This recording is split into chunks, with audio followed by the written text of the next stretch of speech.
April 24 വ്യാഴാഴ്ച.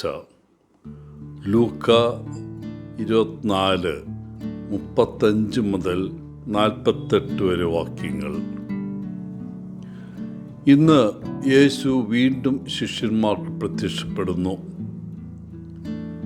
യേശു അവർക്ക് പ്രത്യക്ഷപ്പെട്ടതിനെക്കുറിച്ചും അവരോടൊപ്പം അപ്പം മുറിച്ചതിനെക്കുറിച്ചും ശിഷ്യന്മാർ പരസ്പരം സംസാരിക്കുന്നതിനിടയിലാണ് ഇന്നത്തെ സുവിശേഷം ആരംഭിക്കുന്നത്.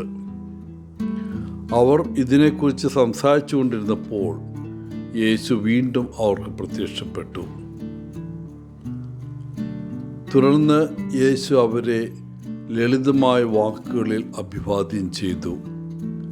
നിങ്ങൾക്ക് സമാധാനം.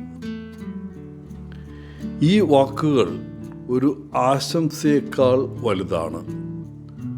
അവ ഒരു സമ്മാനമാണ്. ആശയക്കുഴപ്പത്തിൻ്റെയും ഭയത്തിൻ്റെയും ആത്മീയ ക്ഷീണത്തിൻ്റെയും ഈ ലോകത്ത് യേശു ഇപ്പോഴും സമാധാനം നൽകുന്നു. ലോകം നൽകുന്നത് പോലെയല്ല, മറിച്ച് ആത്മാവിനെ നങ്കൂരമിടുന്ന ആഴമേറിയതും നിലനിൽക്കുന്നതുമായ സമാധാനം. എല്ലാ ഉത്തരങ്ങളും ഉള്ളതിൽ നിന്നല്ല, മറിച്ച് ആരാണ് അവയെ നിയന്ത്രിക്കുന്നത് എന്നറിയുന്നതിൽ നിന്നാണ് വരുന്നത്. എന്നാൽ സമാധാനത്തിന് പകരം ശിഷ്യന്മാർ ഭയന്നു വിറച്ചു. തങ്ങൾ ഒരു ഭൂതത്തെ കാണുകയാണെന്ന് അവർ വിശ്വസിച്ചു. അങ്ങനെ വീണ്ടും അവൻ്റെ ശിഷ്യന്മാർ യേശുവിനെ തിരിച്ചറിഞ്ഞില്ല.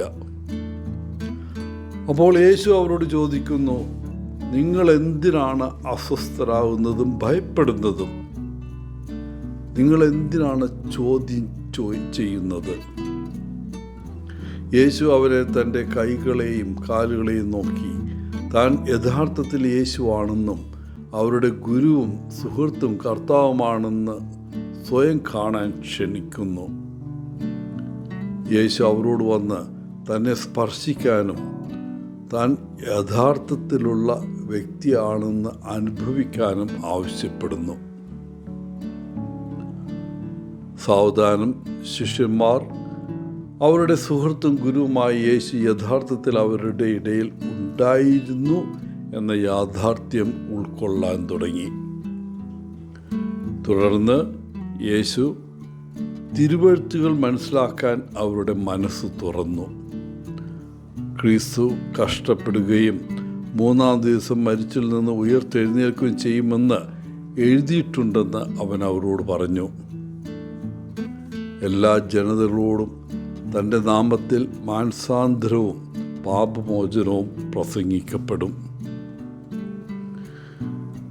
ഇന്ന് യേശു ഈ സുവാർത്ത പ്രസംഗിക്കാനും പഠിപ്പിക്കാനും നമ്മളെയും വിളിക്കുന്നു.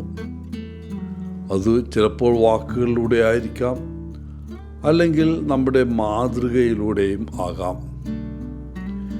യേശുവിൻ്റെ വിളിക്ക് നമ്മൾ ഉത്തരം നൽകുമോ? നമ്മൾ അവൻ്റെ കാൽ ചുവടുകൾ പിന്തുടർന്ന് അവൻ്റെ സന്ദേശവും സ്നേഹവും പങ്കിടുമോ? നിങ്ങളത് ചെയ്യുമോ? നിങ്ങൾ പൂർണ്ണരാകേണ്ടതില്ല. ശിഷ്യന്മാർ അങ്ങനെ ആയിരുന്നില്ല. അവർ സംശയിച്ചു, അവർ ഭയപ്പെട്ടു. പക്ഷേ യേശുവാണ് അവരെ തിരഞ്ഞെടുത്തത്. ആ യേശുവാണ് നിങ്ങളെയും തിരഞ്ഞെടുക്കുന്നത്. അവൻ നിങ്ങളെ തൻ്റെ ആത്മാവിനാൽ സജ്ജരാക്കുകയും തൻ്റെ സമാധാനത്തിൽ അയക്കുകയും ചെയ്യുന്നു. അതിനാൽ പോകൂ, പുനരുദ്ധാനം യഥാർത്ഥമായി ജീവിക്കുക. ക്രിസ്തു ജീവിച്ചിരിക്കുന്നത് പോലെ സ്നേഹിക്കുക.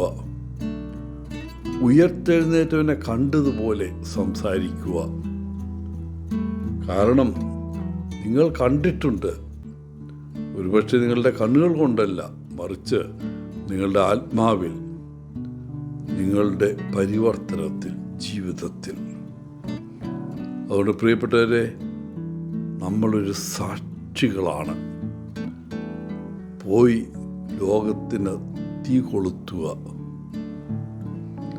എല്ലാവർക്കും നല്ലൊരു ദിനം ആശംസിച്ചുകൊണ്ട് ഒത്തിരി സ്നേഹത്തോടെ പോളച്ചൻ CSSR